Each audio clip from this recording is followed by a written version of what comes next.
welcome to the first official TV episode of Policy Matters. Our goal is to keep you informed on the upcoming election, how it affects you, and why it matters. I'm your host, Dr. Laura Merrifield Wilson. Indianapolis Mayor Joe Hogsett has recently been emailing city-county employees regarding ongoing sexual harassment investigations, emphasizing the confidentiality of the process.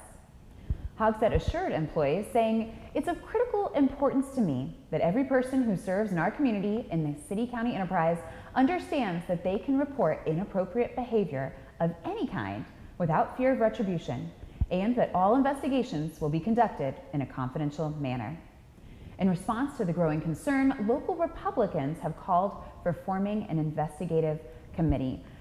Levi, as we're talking about these allegations, I'm very curious, how impactful do you think this is for Joe Hogsett in his administration? So I definitely think it's going to call into question some of his leadership skills, that if he is hiring, especially with someone that he's going to be working with on a day-to-day basis, day in and day out, it's going to call into question his ability to pick the right people to pave our roads, to call into contracts. I definitely think that it's going to reflect his leadership skills on our city.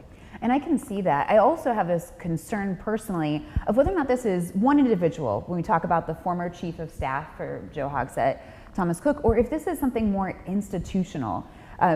What does this mean in terms of the administration, in terms of local government? And is this something that is much more widespread and needs to be addressed? Yeah, how deep is this issue? How deep is it rooted?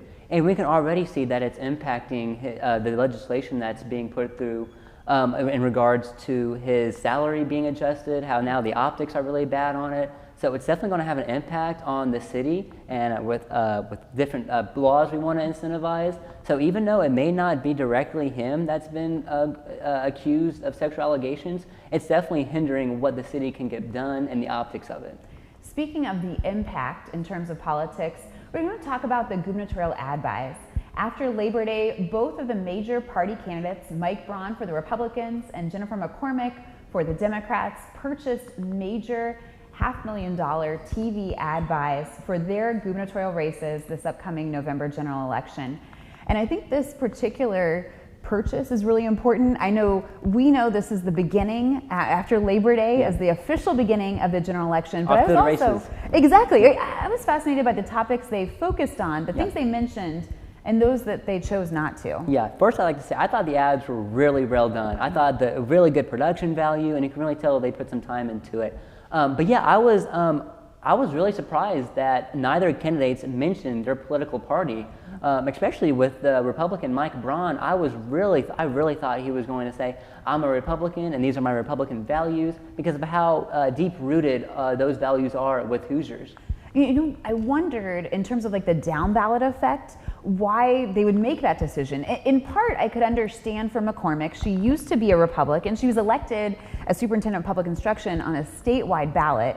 But she's since changed, and she might not want people to think that as flip-flopping. For Braun, I do think it's unusual, and when you think of the down ballot in a presidential election cycle, the only thing I could consider is that perhaps they didn't mention partisanship because they really want to focus on the issues. They want to separate themselves from some of the nationalization of politics that we see. And of course, in these campaign ads, they're not just competing against each other, they're competing against the presidential election, they're competing against the US Senate race, all the House races.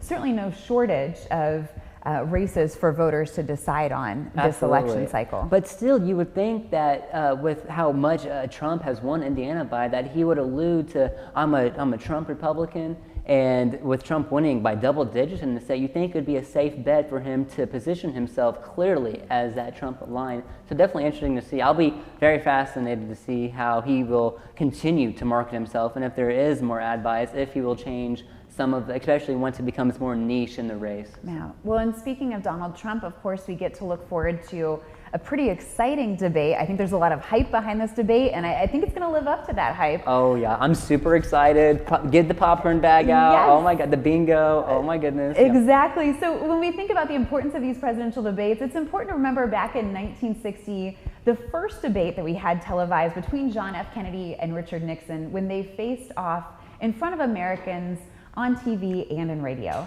And you had, for the first time, many Americans that couldn't just hear the candidates, but they got to see them in action. And this moment transformed how voters perceived their leaders, their elected officials.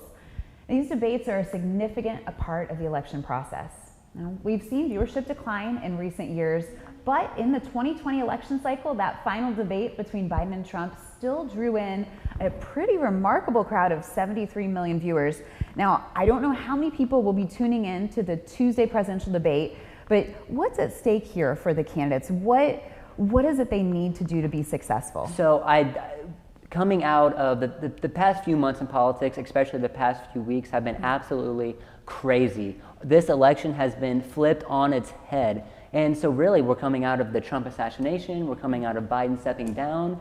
And so voters are now, this is really, this is so late in the season, but this is really the first time that we will get to see both candidates on the stage for the office of the presidency. And this is the opportunity for Harris to present herself and to show her qualifications to be the president, because we have not seen her in this capacity, really. The last time we saw her on a debate stage was 4 years ago in the vice presidential debate against Mike Pence.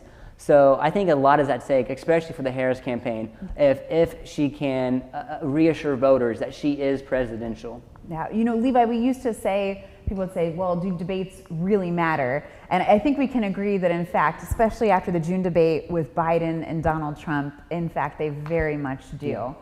Now, according to the Pew Research Center, about 60% of voters over the last 4 decades found the debates helpful when they were making their decisions of which candidate they wanted to support and vote for. This makes them a key influence in modern elections. One factor that's played a role in debates is social media. And social media allows these conversations regarding debates no longer delayed due to live tweets or video clips. They're posted quickly and easily. 57% of voters in 2016 felt that media had too much sway on the election, according to Radio Pew. But this poses an important question. Is media a straightforward way in which the younger generation can understand the candidates that they're voting for? Or is this just another way that voters can be swayed? The early days of broadcasting came with concerns, and many worried about how the division of airtime might influence voters' opinions. The Communications Act of 1934 addressed this by creating the FCC and establishing the equal time rule. This ensures that all candidates in the debate were offered the same amount of airtime, but they can decline if they so choose. The first debate between Trump and Vice President Kamala Harris is scheduled for September 10th at the National Constitution Center and is sponsored by ABC News. The vice presidential candidates, J.D. Vance and Tim Walz, are scheduled to debate on CBS in New York on October 1st. All other debates will be scheduled during the election cycle. So as we're looking at this debate, Levi, one of the things that has gotten a lot of attention are the rules. In particular, that ability, of course, for them to mute the mics of the candidates. How do you think this plays out in the debate? So I think it'll be applicable to both candidates. I think with Harris, it won't provide her with the opportunity to interject when Trump maybe doesn't answer a question, or perhaps when she wants to make him follow up on something, or when she wants to get a last word in. And with Trump, I think it's going to be, this is definitely a win for the Trump campaign, because he has a history of going off script and to maybe, you know, weaving the thread, as he famously says. So I think it's going to make him stay on message more, but people might perceive him as being more on message and being more concise. And I think that's going to be really big for Trump. And I think that's what he needs to do in this debate, to show voters that he is normal. Absolutely. And another thing we know in terms of the rules of the debate is that the candidates themselves won't have any opening statements. They do have closing statements, and those will be determined in the order from coin toss. That means Donald Trump, former president, now presidential candidate, will get to go last as he won that coin toss. You also, I think, have the obligation of the moderators. And I like that you pointed out that question in terms of being able to mute the mics, right? Some of the fact checking. I'm wondering what your thoughts are, because when I think of a moderator, I think they do have the obligation to hold the voters' voices heard and make sure that the candidates are accountable. How important do you think the moderators are in these kind of conversations? So I think it's a fine line. You know, we don't want the moderators to be another candidate that they have to debate, right? But I do think, like you said, there is a certain level of responsibility, especially when it comes to making candidates follow up on questions that they may not want to answer or that they didn't clearly answer, that it's the moderator's job to make sure that they hold the candidates responsible to answering the most important questions of our time. And I think it's also very important, though, that they shouldn't get in the middle of a back and forth with the candidate over minuscule, lies, because then it gets, we're not here to listen to the moderator. We're here to listen to how these two candidates differ on policy and their vision of the country. So while they play a fine line, it needs to be reeled in for the sake of a fruitful debate. I think when we consider this debate here, we think of like a middle ground, like what should Americans be expecting to see?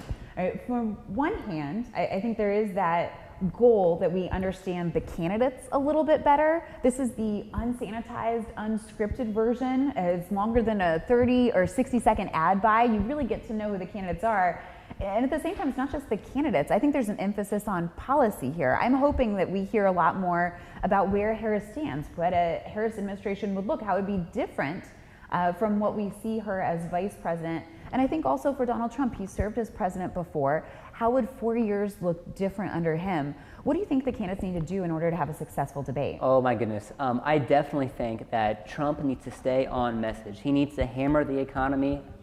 His go-to answer should be the economy. Every question should be the economy. I think that this is his bread and butter. If he can stay on topic with that, because it's clear, Americans, when we go to the grocery store, when we go to the pump, we know that prices have increased and that it's affecting our bottom dollar.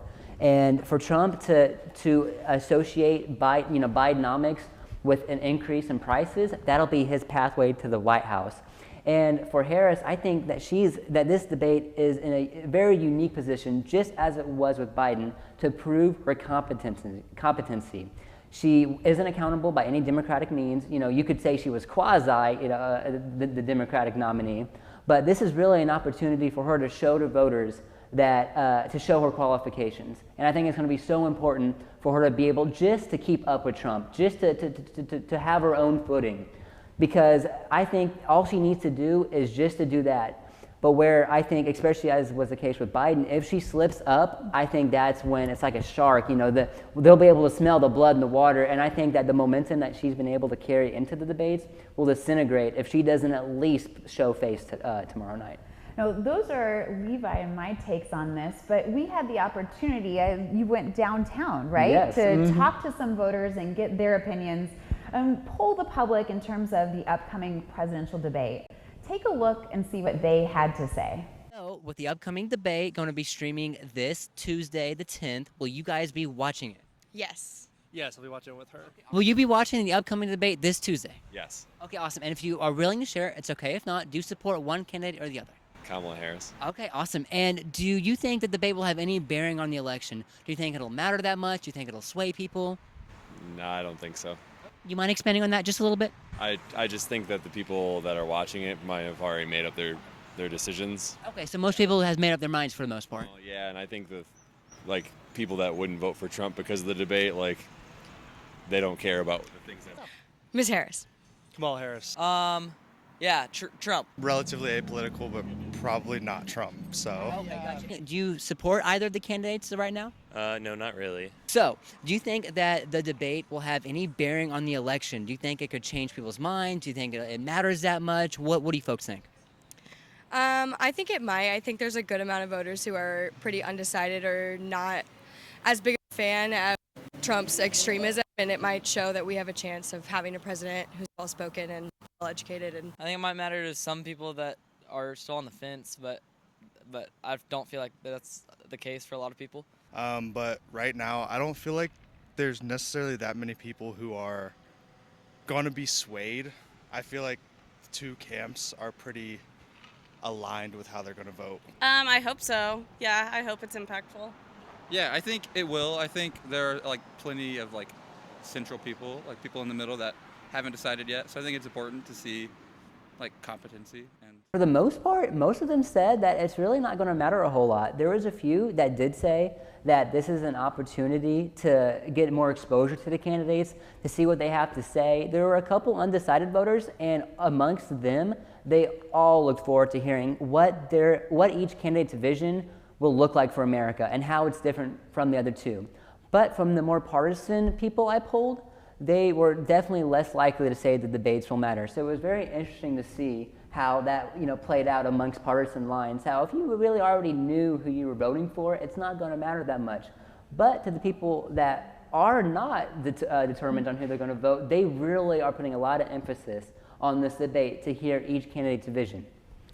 Well, I think what's interesting and a lot of times you have that question of authenticity and accuracy in answers, how comfortable people feel with you.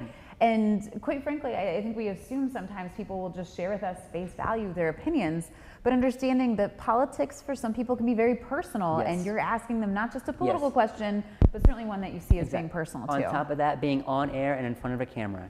There you go. Well, we want to thank you so much for tuning into our first episode. We look forward to keeping you informed on all things politics. We're your hosts, Dr. Laura Merrifield Wilson And Levi Alt. See you next time on Policy Matters.